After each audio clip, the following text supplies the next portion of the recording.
बिस्मिल्लाहिर्रहमानिर्रहीम। जी अस्सलाम वालेकुम बेटा। इस वीडियो में हम कंप्यूटर क्लास 9 यूनिट 6 की एक्सरसाइज को सॉल्व करेंगे। इस वीडियो में हम एमसीक्यू और शॉर्ट क्वेश्चन को सॉल्व कर लेते हैं। नेक्स्ट वीडियो में इंशाल्लाह फिर हम इस एक्सरसाइज के जो लॉन्ग क्वेश्चन है उनको सॉल्व करेंगे, ठीक है। तो अब पहला क्वेश्चन एमसीक्यूज का है। नंबर 1 है, what is the primary objective of computer network. Computer network का बुनियादी मकसद क्या है? तो ये ऑप्शन बी आप टिक कर लेंगे, enable resource sharing and data communication. के कंप्यूटर नेटवर्क की वजह से हम जो हमारे पास रिसोर्सेज होते हैं, जो मुख्तलिफ डिवाइसेज होते हैं, उनको हम शेयर कर सकते हैं और उन पे अपना डेटा जो है वो कम्युनिकेट कर सकते हैं, एक डिवाइस से दूसरी डिवाइस पे भेज सकते हैं, ठीक है। तो ये आप ऑप्शन बी को टिक कर लीजिए। उसके बाद आ गया, which device is used to connect multiple networks and direct data packet between them. कि कौन सी वाली डिवाइस है जो कि एक से ज्यादा नेटवर्क को आपस में कनेक्ट करने में मदद देती है, उनके दरमियान जो डेटा है उसको ट्रांसफर करने में मदद देती है। तो ये काम रूटर का होता है, ठीक है। तो आप ये ऑप्शन सी को टिक कर लें। उसके बाद है, which layer of OSI model is responsible for node to node data transfer and error detection. कि ये जो ओएसआई नेटवर्क मॉडल है, इसके मुख्तलिफ लेयर होते हैं जिनके अपने अपने काम होते हैं। तो वो कौन से वाला लेयर है जो कि data node to node transfer करता है और जो डेटा में अगर कोई एरर आए तो उसको मालूम करता है, ठीक है। तो ये काम डेटा लिंक लेयर का होता है। तो आप ये ऑप्शन बी को टिक कर लेंगे, ठीक है। अब यहाँ पर मैं ज्यादा डिटेल नहीं बता सकता, आगे इंशाल्लाह ये ओएसआई के बारे में क्वेश्चन आ रहा है तो वहां पर इसके डिटेल में बताऊंगा, ठीक है। उसके बाद नंबर 4 है, what is the function of domain name system. DNS का क्या फंक्शन है, क्या काम है? तो ये डीएनएस क्या करता है? ये translates domain name to IP addresses. ये जो डोमेन नेम होते हैं, जो हम देखते होते हैं, जो अपने जो हमारा वेबसाइट के मुख्तलिफ नाम होते हैं, उनको ट्रांसलेट करता है आईपी एड्रेसेस में। तो हमें उनका पढ़ना आसान हो जाता है, हमारे लिए आसानी हो जाती है, ठीक है। तो ये आप ऑप्शन बी को टिक कर लें। उसके बाद है, which method of data transmission uses dedicated communication path. ये डेटा ट्रांसमिशन में कौन से वाला तरीका है जो कि डेडिकेटेड कम्युनिकेशन पाथ यूज करता है, यानी कि वो डेटा ट्रांसफर के लिए एक पाथ को फिक्स कर लेता है, ठीक है, उसको डेडिकेट कर लेता है। तो ये सर्किट स्विचिंग में होता है। आप ये ऑप्शन बी को टिक कर लेंगे, ठीक है। और उसके बाद नंबर 6 है, what is encapsulation in context of network communication. कि नेटवर्क कम्युनिकेशन में इनकैप्सुलेशन किसको कहते हैं? तो इस ये ऑप्शन बी आप टिक करेंगे, wrapping data with protocol information. इसमें जो डेटा ट्रांसफर करना होता है, उस डेटा को और उसके साथ जो मुताल्लिका रूल होते हैं उनको एक ही जगह पे इकट्ठा करके उनका समझे एक पैकेट या एक बंडल बना दिया जाता है, ठीक है। सेम जिस तरह के आप मेडिसिन में कैप्सूल देखते हैं, कैप्सूल के अंदर मेडिसिन होती है और उसको जो है एक कैप्सूल के अंदर रैप कर दिया जाता है। तो ये आप ऑप्शन बी को टिक कर लें, ठीक है। उसके बाद आ जाए जी, which protocol is use for reliable data transfer in TCP IP model. तो टीसीपी आईपी मॉडल में ये जो ऑप्शन सी है, ट्रांसमिशन कंट्रोल प्रोटोकॉल, ठीक है, ये यूज होता है डेटा के रिलायबल ट्रांसफर के लिए, यानी कि डेटा को ये महफूज बनाता है। तो ये आप ऑप्शन सी को टिक कर लें। उसके बाद है, what is the main purpose of a firewall in network security. Network security में फायरवॉल क्या काम है? तो ये ऑप्शन बी आप टिक करेंगे, monitor and control network traffic. जो भी नेटवर्क पे ट्रैफिक आ रही है उसको मॉनिटर करना, उसको कंट्रोल करना, ठीक है। तो ये आप ऑप्शन बी को टिक कर लेंगे। और which network topology connects all devices to a central hub. तो ये जो स्टार टोपोलॉजी है, इसमें जितनी भी डिवाइसेस होती हैं वो एक सेंट्रल हब या एक मेन कंप्यूटर के साथ कनेक्टेड होती हैं, ठीक है। तो ये आप ऑप्शन डी को टिक कर लें। और उसके बाद आ जाए जी, व्हाट इज अ की benefit of using computer network in business. के बिजनेस में कंप्यूटर नेटवर्क का इस्तेमाल करने का क्या फायदा है, ठीक है। तो इसमें ये आ जाएगा option B, enable resource sharing and efficient communication. के बिजनेस में जो कंप्यूटर नेटवर्क है उनकी वजह से हम अपने जो रिसोर्सेज होते हैं, जो भी हमारे पास मुख्तलिफ डिवाइसेज होती हैं, उनको हम बेहतर या एफिशिएंट कम्युनिकेशन के लिए आपस में शेयर कर सकते हैं, ठीक है। तो ये आप ऑप्शन बी को टिक कर लेंगे। इसके साथ ही ये हमारा जो एमसीक्यूज वाला पार्ट है ये कंप्लीट हो जाता है। अब नेक्स्ट ये यूनिट 6 के शॉर्ट क्वेश्चन है, इनको हम देख लेते हैं। टोटल 10 शॉर्ट क्वेश्चन है। तो मैंने ये जितने शॉर्ट क्वेश्चन है इनका आंसर आपकी बुक से तैयार किया हुआ है। मैं यहाँ पर ये सारे आंसर जल्दी जल्दी पढ़ के आपको समझा देता हूँ। अब क्वेश्चन नंबर 1 है, define data communication. Data communication किसको कहते हैं? एंड लिस्ट इट्स की कंपोनेंट। और इसके जो मेन पार्ट है उनके आप नाम लिख दें, ठीक है। तो देखें, इसका पहले डेफिनेशन लिख लेते हैं। Data communication is the process of transferring data. कि डेटा कम्युनिकेशन का मतलब यह है कि आप डेटा ट्रांसफर करते हैं from one device to another device. एक डिवाइस से दूसरी डिवाइस के दरमियान जब डेटा ट्रांसफर किया जाता है तो इसको डेटा कम्युनिकेशन कहते हैं। और ये डेटा किस तरह ट्रांसफर किया जाता है? Through a communication medium. कोई भी कम्युनिकेशन मीडियम, कोई भी पाथ होगा।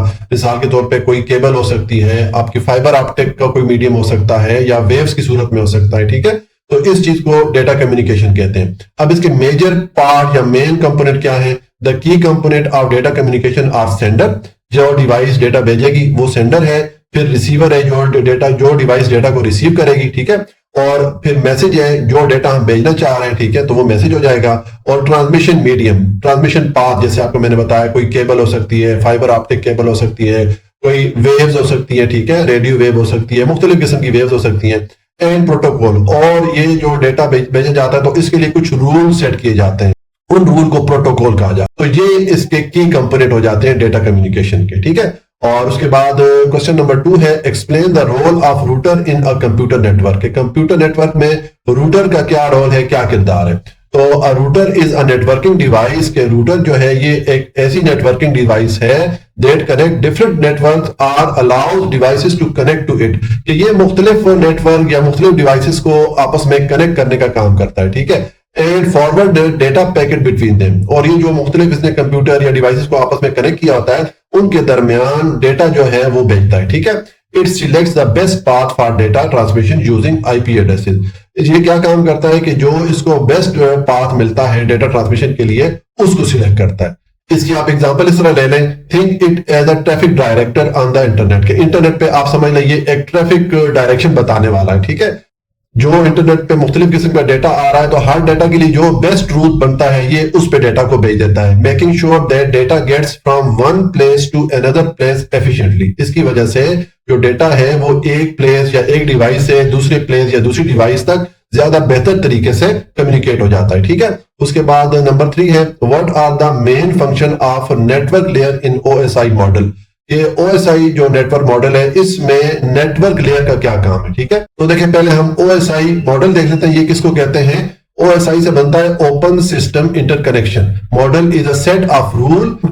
कि ये जो ओएसआई है ये इंटरनेट के कुछ रूल या कुछ कवानीन का मजमूआ होता है that explain how different computer system communicate over a network. कि किसी भी नेटवर्क पे मुख्तलिफ जो कंप्यूटर सिस्टम है वो कैसे आपस में कम्युनिकेट करेंगे, कैसे आपस में मैसेजिंग करेंगे, ये उसके लिए कुछ रूल सेट करता है ओएसआई मॉडल। ठीक है, अभी जो ओएसआई मॉडल है इसके मुख्तलिफ लेयर होते हैं और हर लेयर का अपना अपना काम होता है। तो यहां पर ये हमसे पूछ रहे हैं कि नेटवर्क लेयर जो इसमें होती है इसका क्या काम होता है, क्या फंक्शन होता है। तो मैंने लिखा है, इन OSI model the network layer is responsible for data transfer between different network. कि ये जो नेटवर्क लेयर है ये मुख्तलिफ नेटवर्क के दरमियान डेटा को ट्रांसफर करता है। ठीक है, it determine the best path for the data to travel from the source to the destination.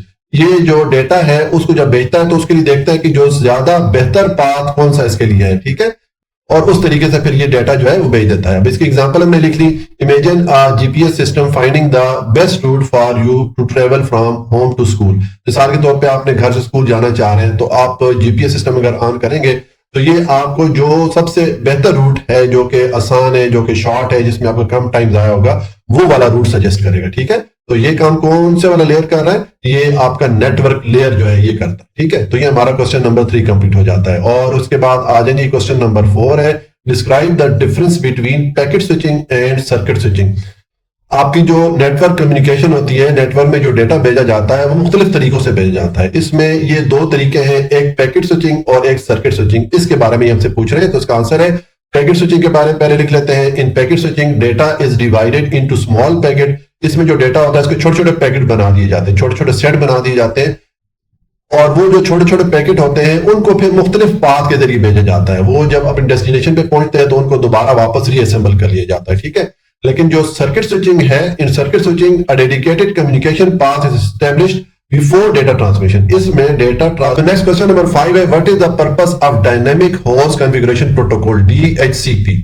ये एक इंटरनेट प्रोटोकॉल या एक सेट ऑफ रूल का नाम है जिसके जरिए डेटा जो है वो नेटवर्क में या इंटरनेट पे भेजा जाता है। ठीक है, देखें जब भी हम कोई डिवाइस किसी भी नेटवर्क के साथ कनेक्ट करते हैं तो उस डिवाइस के लिए एक आईपी एड्रेस चाहिए होता है, कुछ मजीद उसकी सेटिंग करनी होती है।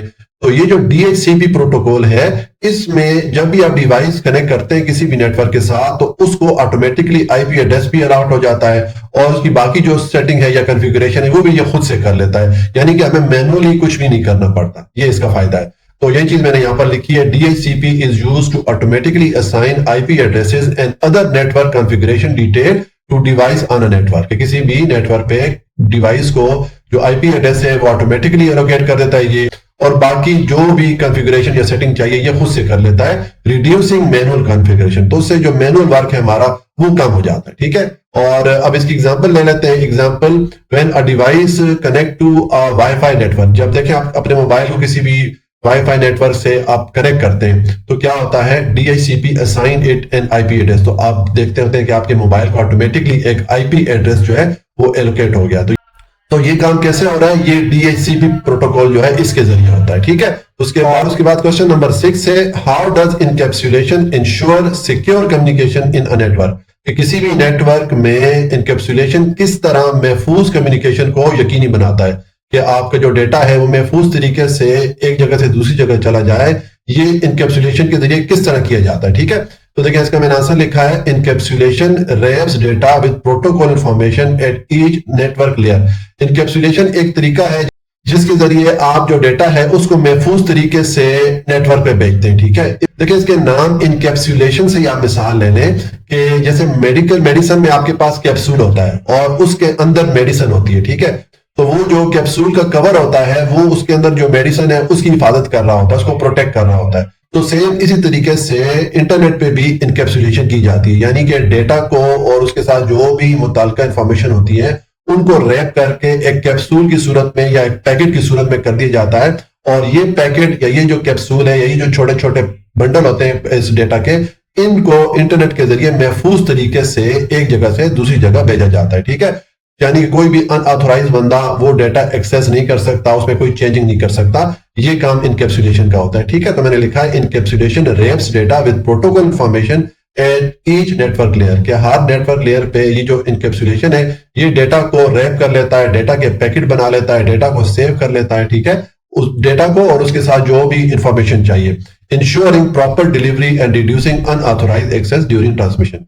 तो उसका फायदा ये हो जाता है कि ट्रांसमिशन के दौरान या डेटा सेंड करने के दौरान आपका जो डेटा है एक तो वो प्रॉपर डिलीवर हो जाता है और कोई भी अनऑथोराइज बंदा या गैर कानूनी तरीके से कोई भी बंदा उसको एक्सेस नहीं कर पाता, ठीक हो गया। उसके बाद क्वेश्चन नंबर 7 है, differentiate between TCP and UDP in term of data transfer reliability.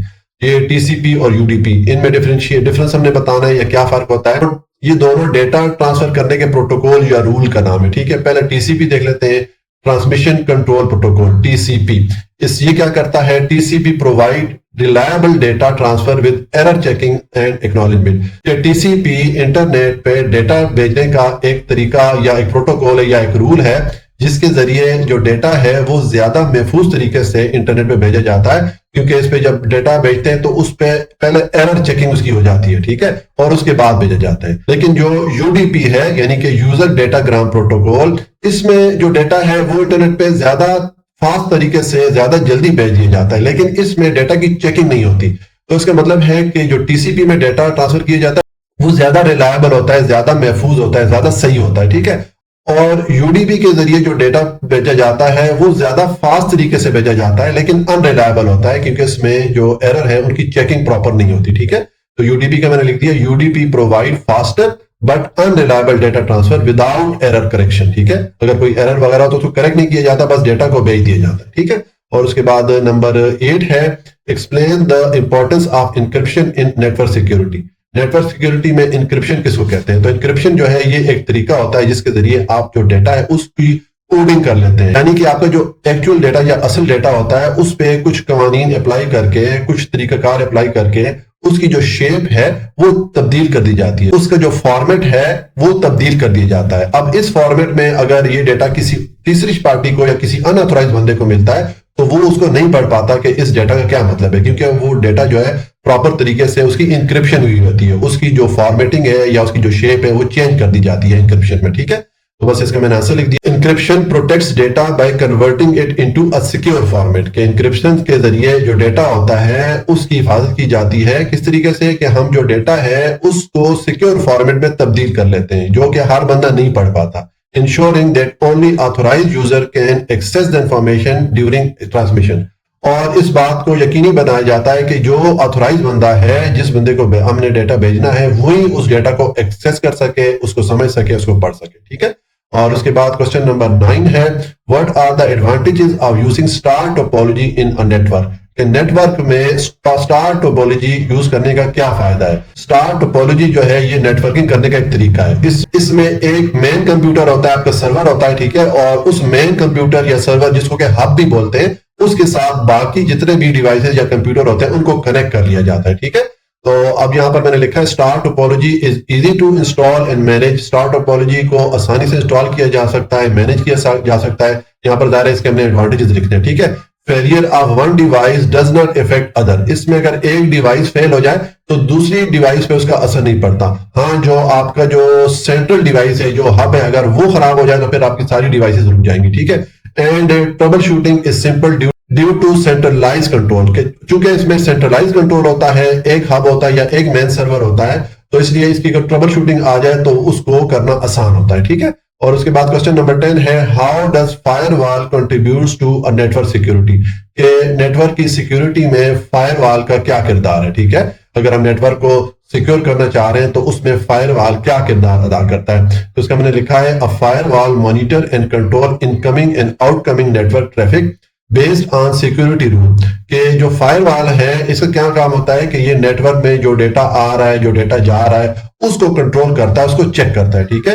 Preventing unauthorized access, तो इस वजह से अगर कोई गैर कानूनी एक्सेस हो रही है, अनऑथोराइज एक्सेस हो रही है, तो उसको ये रोकने में मदद करता है। And protecting the network from threat, और इस तरह नेटवर्क को कोई मुख्तलिफ किस्म के खतरात से बचाने में फायरवॉल जो है वो हमारी मदद करता है। तो इस तरह ये हमारा क्वेश्चन नंबर 10 कंप्लीट हो गया। ठीक है।